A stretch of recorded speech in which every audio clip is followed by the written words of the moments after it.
தேவனுக்கு மகிமை உண்டாவதாக.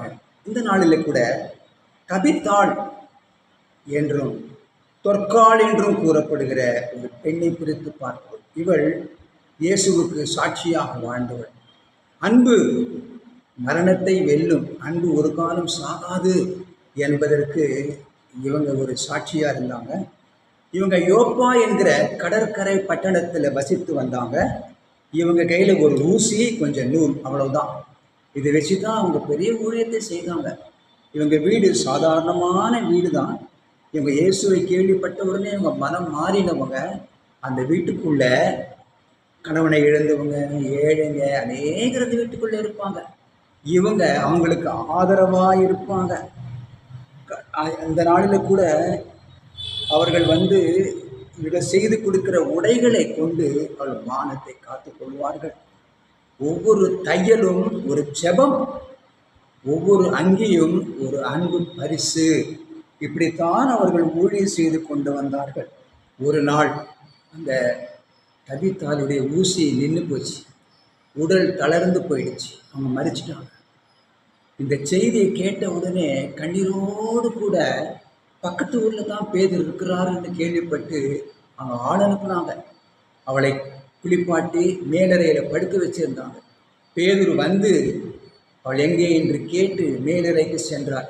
மேலறையில் அவர்கள் எல்லாரும் அவர்களால் செய்யப்பட்ட அங்கிலெல்லாம் காட்டி கண்ணீரோடு கூட சாட்சி சொன்னாங்க. பேதுரு எல்லாத்தையும் கேட்டுக்கிட்டு எல்லாரும் வெளியே போக சொன்னார். அந்த தபித்தாள் பக்கமாக திரும்பி, தொற்காலே, தபித்தாளே எழுந்திரு என்று சொன்னார். பாருங்க, அந்த அம்மா கண்ணு திறந்துடுச்சு. முதல்ல பேதுருவை தான் பார்த்தாங்க. பேதுரு கையை கொடுத்து தூக்கி விட்டார். வெளியே சந்தோஷமாக காத்து கொண்டிருந்தவங்களுக்கு எல்லாருக்கும் இந்த தபித்தாளை கொண்டு போய் ஒப்பு கொடுத்தார். இந்த தபித்தாள் உயிரோடு எழுந்தாள். இந்த நாளில் கூட அந்த தபித்தாள் மீண்டுமாக தன் ஊழியத்தை செய்யும்படியாக தொடர்ந்தார்கள். அவர்கள் ஊராக போக முடியாது, ஆனாலும் கூட ஒரு ஊசி, கொஞ்சம் நூலை வைத்து அன்பினால ஊழியம் செய்தாங்க. அன்பு ஒரு நாளும் சாகாது. அன்பு மரணத்தை கூட ஜெயிக்கும் என்பதற்கு இந்த தபித்தாள், இந்த தொற்காள் சாட்சியாக இருக்கிறாங்க. தேவன் நமக்கு கூட அப்படிப்பட்ட அன்பை தருவாராக. நம்ம மைக்கு பிடிக்காமல் இருக்கலாம், பெரிய பெரிய கூட்டங்களில் பேசாமல் இருக்கலாம், ஆனால் நம்ம இடத்துல இருக்கிற ஒரு சிறிய ஒரு ஊழியத்தை நாம் செய்யும் பொழுது தேவன், யோப்பா பட்டணமே விசுவாசிகளாய் மாறினாங்களாம்.